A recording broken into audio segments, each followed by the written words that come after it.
Shine परिवार के सभी कस्टमर्स एसोसिएट आप सभी को Rashid Naseem chairman shine group का प्यार भरा नमस्कार।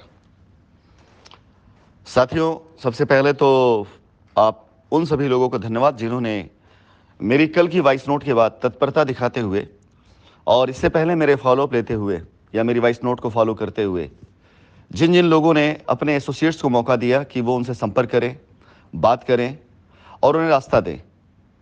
यहाँ पर किसी प्रकार से कोई लड़ाई लड़वाने का उद्देश्य कतई नहीं था।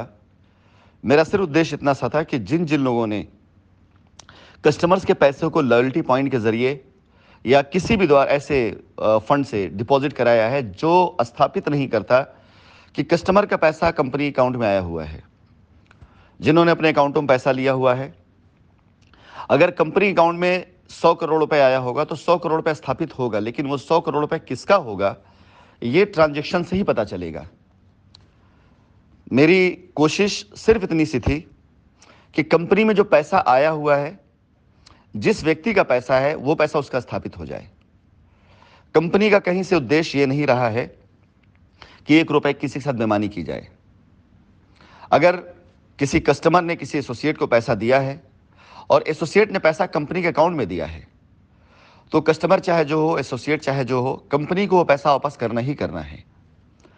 लड़ाई सिर्फ इतनी सी थी कि अगर कस्टमर ने एसोसिएट को पैसा दिया और एसोसिएट ने कस्टमर को लॉयल्टी पॉइंट से रसीद दी है, उसका कहना है कि उसने पैसा कंपनी अकाउंट में दिया है, तो उसको स्थापित करने के लिए जो उसकी लीगल फॉर्मेलिटीज थी उसको पूरा किया जाए।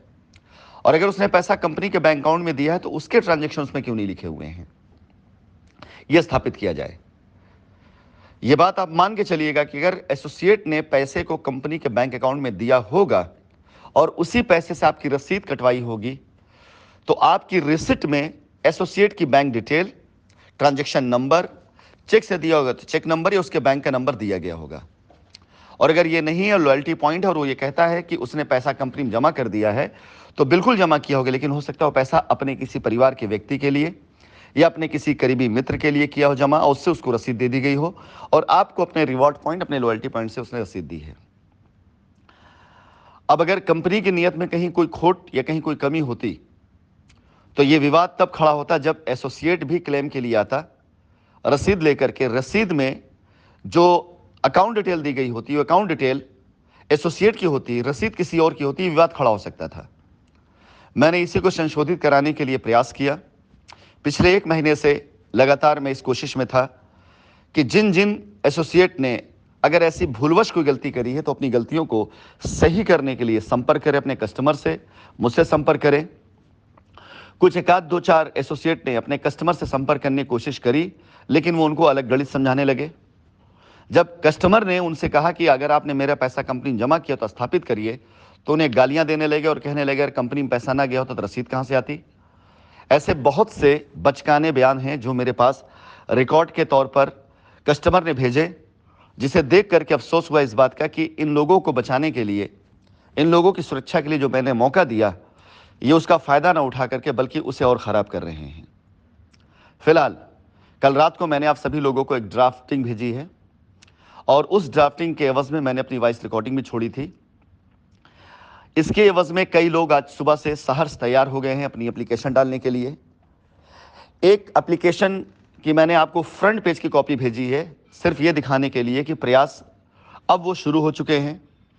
जितनी जल्दी जो लोग इस प्रयास को सफलतापूर्वक पूरा कर लेंगे, उतनी ही जल्दी उन सभी लोगों के लिए रास्ता खुलना शुरू हो जाएगा। ये जिन जिन लोगों की एप्लीकेशन मेरे पास आ चुकी है, जिन्होंने एप्लीकेशन डाल दिया है, उन सभी लोगों का मैं रिकॉर्ड मेंटेन करता चल रहा हूं।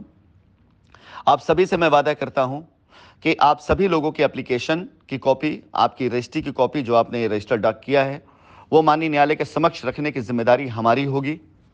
हम अधिवक्ताओं को, जो भी अधिवक्ता बेहतर से बेहतर अधिवक्ता होगा, उनके द्वारा आपके केस को माननीय न्यायालय में रखवाएंगे भी।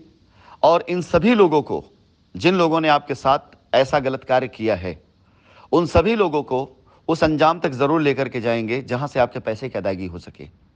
चाहे उसके लिए उनकी अरेस्टिंग हो, चाहे उसके लिए उनकी 82-83 की कोशिश हो, चाहे उसके लिए उनके ऊपर इनाम हो, जो कुछ भी हो सकता है, अधिक से अधिक वो माननीय न्यायालय के समक्ष आपकी एप्लीकेशन रख करके वहां मांग की जाएगी कि आपका पैसा वापस दिलाने के लिए जो भी उचित कानूनी कार्रवाई हो वो उसे किया जाए।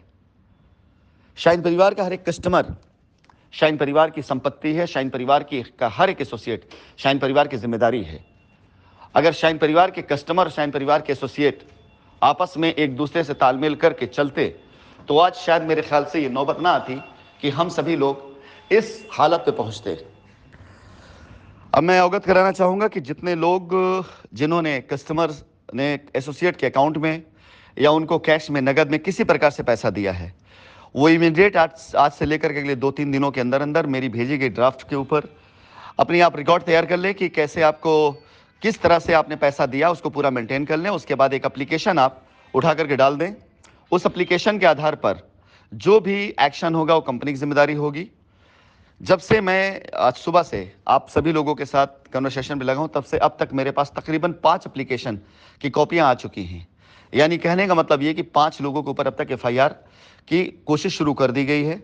ये सारे के सारे केस जितने भी लोग हैं उनसे मैं एक बार फिर से वादा करता हूं कि आप सभी लोगों की जितनी भी लायबिलिटी होगी जो आपने एसोसिएट को दी है, आपने अगर स्थापित कर दिया है, आपने एप्लीकेशन डाल दी है, आपने एफआईआर करा दी है, तो आपका मुकदमा लड़ने से लेकर के आपकी लायबिलिटी उतरने तक जिम्मेदारी हमारी होगी। अगर एसोसिएट इस लायक नहीं रहा कि आपका पैसा वापस कर पाया, या एसोसिएट फरार हो गया, एसोसिएट हाथ नहीं आया, किसी भी प्रकार से कुछ भी जहां ये लगेगा कि आपके प्रयास के बाद आपका पैसा आपको नहीं मिल रहा है, वहां कंपनी जिम्मेदार होगी आपके पैसे की। ये पूरी जिम्मेदारी मैं लेता हूं। बस आप जिम्मेदारी लीजिए कि अगर किसी ने कंपनी के नाम पर आपके साथ छल किया है तो आप उसके खिलाफ एक्शन ले सकें। आप कंपनी का साथ दें, कंपनी आपके साथ खड़ी हुई है। उस क्षण में कंपनी आपकी जिम्मेदारी पैसे की लेती है जिस क्षण में आपको एहसास होने के बाद कि कंपनी के साथ लोगों ने छल किया है, कंपनी के साथ लोगों ने फ्रॉड किया है और कंपनी को बदनाम किया। अगर आप कंपनी के ऊपर लगे हुए दाग को मिटाने के लिए एक सही प्रयास अगर आप करते हैं कि पैसा किसी और ने लिया है, बदनाम कंपनी किया है, सिर्फ इसकी एप्लीकेशन आप अपने पुलिस अधीक्षक महोदय को भेज देते हैं। उस एप्लीकेशन के आधार पर माननीय न्यायालय के समक्ष अपनी बात रखने में आपका वकील, कंपनी की तरफ से दिया गया वकील अपनी पूरी कोशिश करके ये साबित करने की कोशिश करेगा कि हाँ, फ्रॉड हुआ जरूर है लेकिन कंपनी ने नहीं, वहीं बैठे लोगों ने किया है। अभी ऐसे न जाने कितने और फ्रॉड खुलने वाले हैं और जब ये चीज़ें सामने आएंगी तो कंपनी अपने कस्टमर साथ हमेशा खड़ी थी, हमेशा खड़ी रहेगी आगे। आप सभी का बहुत बहुत धन्यवाद जिन्होंने आज सुबह से प्रयास करना शुरू कर दिया है। ये एक शुरुआत है। अभी बहुत से लोग ऐसे हैं जो शायद आपको भड़काएं, शायद आपको बहलाएं, शायद आपको बरगलाएं। अगर ऐसा कोई व्यक्ति आपको भड़काता है, धमकाता है, मैसेज के थ्रू आपको अलग गलत बातें बताता है, उससे रिकॉर्ड कर लीजिए, उसको भी अपनी एफआईआर लगाइए और उसे मुझे भेजिए। हम अधिवक्ताओं के द्वारा इस तरह के चैट को भी माननीय न्यायालय के समक्ष रखेंगे। किस प्रकार से अपना पैसा मांगने पर यही लोग जिन्होंने कंपनी को भागने की भविष्यवाणी करी थी, यही लोग अब कस्टमर को धमका रहे हैं और हड़का रहे हैं। बहुत बहुत धन्यवाद।